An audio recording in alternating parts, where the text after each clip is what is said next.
안녕하세요. 반갑습니다. 10월 18일 아침 방송 시작하겠습니다. 어저께 미국 시장이 하락으로 마무리되는 그런 부분이었는데, 어저께 미국 시장이 장 시작을 하면서 아래쪽으로 좀 깊게 떨어졌는데 밑에 꼬리를 쫙 잡고 위쪽으로 올라가는 그런 모습이 좀 보여졌습니다. 그러니까 미국에서는 지금 계속적으로 금리 인상에 관련된 부분이 전체적으로 좀 우려가 되는 부분들. 근데 미국 연준에서 계속적으로 금리 인상을 지금 계속 진행을 해나가겠다라고 하는 흔히 얘기를 하죠. 매파적인 발언이다 라고 보통 얘기를 많이 하는데, 금리 인상을 지속시키려고 하는 그 의지가 좀 다분히 많다라고 평가를 하고 있는 부분이에요. 근데 이제 우리나라 시장으로 넘어와서 일단 우리나라 시장은 계속적으로 말씀을 드리지만 2250포인트 있는 자리가 청산가치에 미치지 못하는 그런 부분이기 때문에 지금 현재는 현저하게 주식시장이 저평가되어 있는 구간이다 라고 말씀을 좀 드립니다. 그 다음에 이제 그동안에 악재 요소로 작용을 했던 부분이 뭐 몇 가지가 있는데, 그 중에 제일 강한 악재 요소 중에 하나가 한국과 중국을 환율 조작국으로 지정을 한다 만다 뭐 이런 부분의 얘기가 굉장히 좀 많이 나왔었습니다. 어찌됐건 간에 그 부분은 지금 환율 조작국으로 지정이 된 나라는 없습니다. 요번에도 없고 전부 관찰 대상국으로 지금 지정을 해놓고 미국 쪽에서 예의주시하고 있는 그런 부분들이에요. 그래서 지금 그동안에 시장을 압박을 했던 우리나라와 그 다음에 중국 환율 조작국으로 지정을 한다라고 하는 부분은 일단 악재 요소가 지금 해소가 되는 그런 부분이다 라고 말씀을 좀 드릴 수 있는 부분이고요. 그 다음에 지금 현재 제일 중요한 부분이 뭐냐면, 오늘 금리 인상을 할 때 오늘 금리 인상이 좀 예상이 돼 있어요. 그러니까 우리나라가 미국과 금리 차이가 얼마가 나냐면 0.75%포인트 차이가 납니다. 그래서 이 금리가 우리나라가 현저하게 금리가 낮기 때문에 이 부분에 금리 인상을 해야 됩니다. 그렇다 그러면 중요한 부분이, 우리나라가 지금 현재는 당연히 금리를 인상을 해야 되는데 금리를 인상을 한다라는 쪽으로 보는 사람들이 지금 좀 지배적이에요. 그러니까 좀 금리 인상은 이번에는 무조건 해야 된다라고 평가를 하는 사람들이 좀 지배적으로 많은데, 어찌됐건 금리 인상을 했을 때에 우리나라 시장이 어떻게 반응을 하느냐, 이 부분도 오늘 제일 중요한 관건으로 봐줘야 될 것 같습니다. 근데 제가 볼 때는 지금 우리나라가 금리를 인상을 한다라고 하는 부분은 악재 요소가 아니라 오히려 호재 요소로 작용하지 않을까, 이렇게 예상이 되는 부분이고요. 제가 며칠 전에 그저께 금리에 대해서 상세하게 한번 설명을 한번 좀 드렸었죠. 이 금리는 일단 이렇게 보시면 좋습니다. 금리를 인상을 한다라고 하는 부분은 단기적인 측면에서는 악재 요소로 작용을 하고, 중장기적인 측면에서는 호재 요소로 작용을 하는 부분입니다. 다만 지금 우리나라 상황에 있어서는 단기적인 부분도 악재 요소가 아니라 일부 호재 요소로 작용을 할 가능성이 높다라고 지금 현재는 좀 평가를 하고 있어요. 그 부분은 최근 근래에 외국인들 자금이 금리 차이에 의해서 외국인들 자금이 빠져나가는 그런 과정이 진행이 됐었기 때문에 우리나라 시장에서 볼 때, 주식시장을 필두로 해서 볼 때는 금리를 인상을 시켜서 어느 정도는 맞춰줘야 요 다음 행보도 해나갈 수 있고, 외국인들 자금의 이탈에 대해서도 어느 정도 좀 방어를 할 수 있는 그런 여건이 돼 있기 때문에 지금 현재는 금리를 인상을 하는 부분이 맞다라고 개인적으로 평가를 하고 있는 부분이고요. 그런 식으로 보는 사람들이, 지금 현재 그렇게 보는 전문가들이 좀 많다라는 점도 말씀을 좀 드립니다.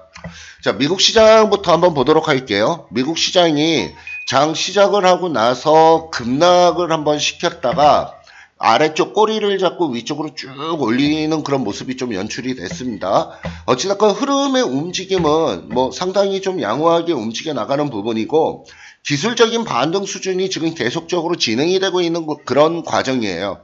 그러면 지금 미국과 우리나라를 비교를 해서 봤을 때 우리나라 시장은 지금 2200포인트 위쪽으로 넘어가 있어야 되거든요.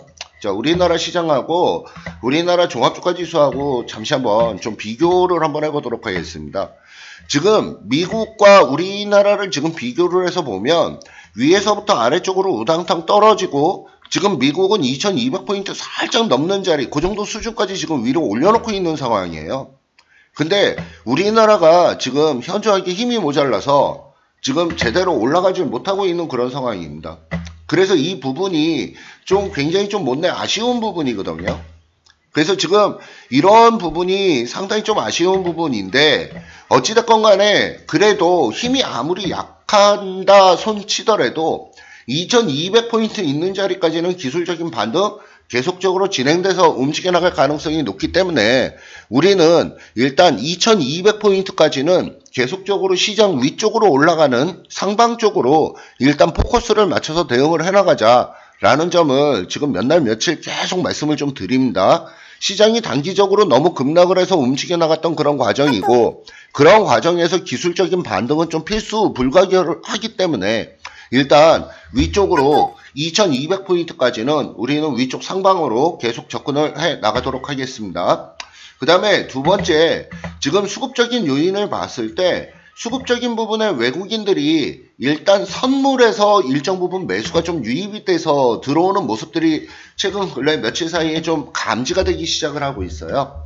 그래서 외국인들 쪽에서 그동안에 선물 쪽에서 계속적으로 매도를 했다면 지금 여기 있는 요 부분에서부터 매수가 들어오는 그런 모습이 일부 좀 보여지고 있습니다. 그래서 이 부분이 외국인들의 포지션들이 어떤 식으로 움직여 나가냐면 먼저 주식을 사기 전에 선물을 먼저 매수를 합니다.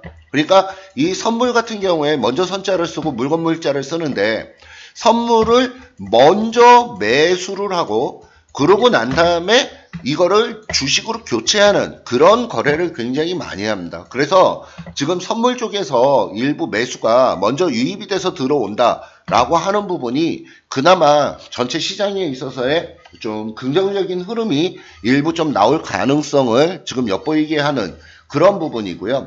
그 다음에 두 번째로 외국인이 이 선물 말고 옵션이라고도 있는데 이 부분은 굉장히 일반 투자자분들은 굉장히 좀 어려우시겠지만 이 옵션 쪽의 포지션을 보더라도 아래쪽 하방으로 떨어지는 부분에 대해서는 못 떨어지게 철저하게 방어벽을 지금 치고 있는 그런 상황이에요. 못 떨어지게. 그래서 이런 부분들에 의해서 하방 쪽으로 내려갈 가능성은 그렇게 크지 않다라고 말씀을 좀 드리는 부분이고 위쪽으로 2200포인트 있는 자리까지는 1차적으로 우리는 상방을 보면서 대응을 해나간다. 이렇게 좀 정리 말씀을 좀 드리도록 하겠습니다. 그 다음에 한 가지 더 마지막으로 말씀드릴 부분이 지금 현재 움직이는 부분들 기술적인 부분에 있어서는 30분 분봉으로 보면 하방 경직이라고 흔히 보통 표현을 하고 있잖아요. 하방 경직이라고 하는 부분이 아래쪽이 좀 탄탄하게 다져진다 라고 경직이 된다. 아래쪽으로 떨어지는 부분이 경직이 된다. 그래서 하방 경직이라 그러는데 지금 아래쪽으로 좀 내려오려고 하는 요 부분들의 자리가 탄탄하게 좀 단단하게 지금 만들어주고 있는 그런 과정이에요. 그래서 실질적으로 아래쪽으로 일부 좀 내려오더라도 금방 반등으로 시도해 나가는 그런 과정이 지금 계속적으로 좀 진행이 되고 있으니까 현재 빠르게 올라가지 못해서 굉장히 좀 지루한 감은 좀 있지만 그래도 우리는 위쪽에 1차적으로는 2200, 2차적으로는 2250인데 일단 위쪽으로 올라가는 쪽에 포커스를 맞춰서 대응을 해 나가도록 하고요. 그 다음에 지금 그렇게 대응을 해 나가면서 제가 중요한 사항들은 카톡방에다가 중간중간에 좀 중요한 사항들, 변화되는 사항들에 대해서는 좀 코멘트를 해 드리도록 하겠습니다. 오늘도 잘 좀 대응을 해 나가시고요. 오늘 아침 방송 여기까지 진행하도록 하겠습니다.